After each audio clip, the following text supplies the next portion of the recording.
Voilà, bienvenue également dans cette nouvelle vidéo. C'est extrêmement important, il faut dire.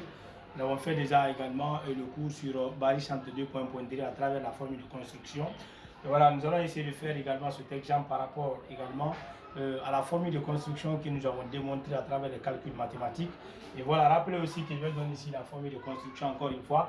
Nous allons tenir compte de ça également pour pouvoir également construire le point G comme Bari-Centre, de A affecté de 2, B affecté de 4. Donc directement, c'est facile. La démonstration qu'on a eu à faire de 3, nous avons trouvé également que AG vecteur, A étant le Bari-Centre également de ces deux points pondérés, de sorte que la somme de coefficients également, alors ici, est différente de 0. Donc ça doit être delta également sur la somme de coefficients, alors ici, multiplié par le vecteur AB. Voilà, AG vecteur égale à delta sur alpha plus bêta également fois AB vecteur. Ça, c'est en tout cas le schéma de construction, la formule de construction du Bari-Centre de 2 points pondérés. Voilà, donc ici on va essayer rapidement de partir ici pour faire cet exemple plus la construction à travers la même formule. Cela veut dire qu'il y a deux volets. Tu peux continuer avec la formule également, remplacer les par les valeurs et construire directement. Alors ici, mais je ne veux pas faire ça pour un premier temps, je vais juste aller droit au but, alors jusqu'à trouver également la formule et remplacer en même temps. Voilà, c'est facile. Rapidement, sans tradition, rendez-vous sur ma page YouTube. Voilà, ici on dit construisons le point G comme Bari-Centre de A affecté de D et B affecté de 4. Déjà, ce qu'il faut surtout mettre d'abord en tête, comme on sait que déjà 2 également plus 4 ici est différent de 2. La somme de 2 est différente. Cela veut dire qu'il existe un point appelé Bari-Centre G. Donc cela veut dire il existe G également comme Bari-Centre. C'est-à-dire il existe G, alors ici tel que G soit égal à Bari-Centre également de ces deux points pondérés. A affecté de 2 et alors ici B affecté ici de 4.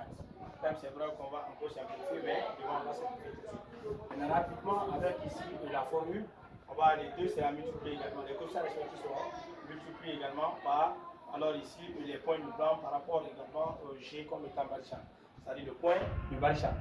Donc de ce fait, vous aurez 2 multiplié également par G multiplié par AG vecteur plus quoi 4 multiplié ici également par G.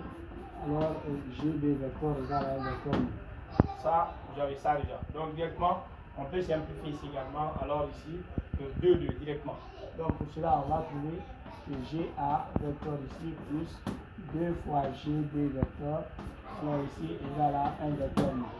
Alors qu'est-ce que nous allons faire? Nous allons essayer en tout cas d'insérer ou bien de fixer le premier point de plan. C'est-à-dire insérons le point A.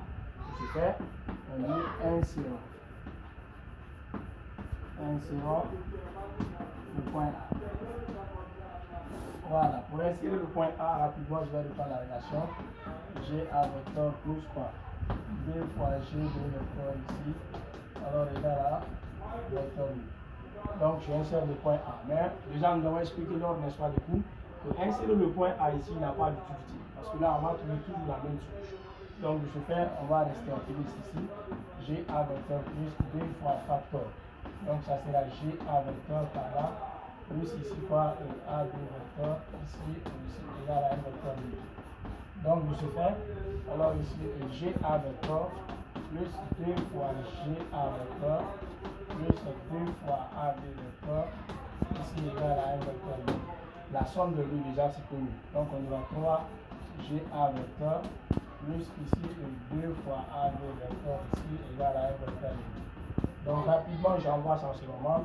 Je trouve 3 fois GA vecteur égal à 2 multiplié par AB vecteur.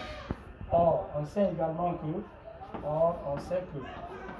G qui est là, GA vecteur qui est là, il n'y a rien de plus moins AG vecteur.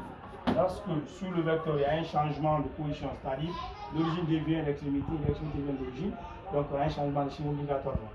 Donc de ce fait, on va trouver moins 3 fois AG vecteur c'est égal à 2 fois AB vecteur. Donc moins fois moins, on simplifie. Donc on aura 3 fois AG vecteur égal à 2 fois AB vecteur. Donc de ce fait, on trouvera que AG vecteur c'est égal à 2 fois ici AB vecteur sur 3. Ce qui veut dire que AG vecteur c'est égal à 2 sur 3 fois AB vecteur. Voilà le schéma de construction. C'est la même chose qu'il y a là. C'est comme si vous remplacez bêta par ça. Bêta qui est là, c'est 4. 4 sur 6 également la somme. Vous allez simplifier 2 et ça va rester 2 tiers. C'est la même chose. Donc ici, voici le schéma de construction. Et notre objectif également est de construire. Pour cette construction également, c'est facile. Là, nous savons également que barycentre de 2 points pondérés, c'est une droite. Là, nous allons essayer également de faire une droite. Alors, voilà, donc nous allons également, voici la droite que je vais faire. La droite qui est là. Je trace une droite limitée par les extrémités également. Là, j'ai A par là. Alors ici, j'ai B par là. Maintenant, lorsque j'ai ça, qu'est-ce que je dois faire? Je regarde également le plan de construction, la formule de construction. Rien d'autre que 3 qui est là. Donc 3 là veut dire quoi? Vous divisez la droite, le vecteur AB par quoi? Le vecteur AB par 3. Vous divisez par 3. Donc c'est-à-dire qu'il est équidistant, c'est-à-dire en 3 parties égales. D'équidistance entre les points. Donc ici, quand je fais comme ça, une partie, c'est-à-dire je fais comme ça, une partie, ça c'est une partie. Là je fais comme ça, une partie, ça c'est 2 parties. Troisième partie c'est par là, c'est-à-dire, regardez, je suppose qu'il y a l'équidistance entre, alors de là jusque là, de là jusque là, de là jusque là. Il y a l'équidistance entre, donc c'est facile. Bravo. Maintenant je reviens. Le numérateur qui est là, c'est le positionnement de la construction du point J. C'est-à-dire le dénominateur qui est là, alors c'est 2. 2 veut dire quoi? Alors quand vous avez divisé une partie, 2 parties, 3 parties, la deuxième partie là, le point G doit être là-bas. C'est-à-dire une partie, 2 parties, 3 parties. Donc ici regardez, 2 qui est là c'est quoi? C'est le positionnement du point J. Une partie, deuxième partie c'est par là. Voici comment le point G doit être. Donc c'est le positionnement également du point J. Cela veut dire quoi? Le dénominateur c'est le nombre alors que vous allez diviser la droite. Le numérateur, c'est le positionnement du barycentre J. Autre exemple, par exemple. Là, voilà comment traiter ce exercice. Maintenant, si par exemple j'avais l'objet de construction qui était AG vecteur égal, je suppose par exemple c'était 4 le tiers de AB vecteur. Je vais tracer également. Voici la droite qui est là. Je suppose que voici la droite. Je construis, voilà, ici, de là. J'ai A, j'ai B par là. Voilà, je divise. On dit que le dénominateur c'est divisé, alors c'est la droite en 3 parties. Donc je prends ici une partie, 2 parties. De telle sorte qu'il est équidistant centré.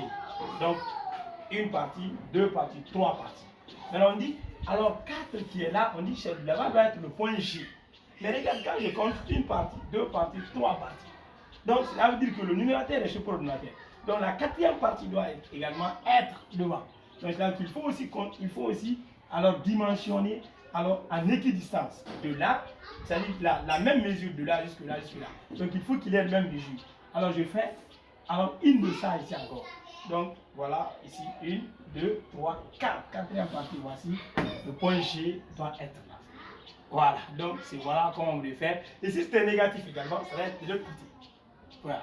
Donc voilà ici comment on fait la construction également de barycentre de 2 points pondérés à l'aide d'une droite.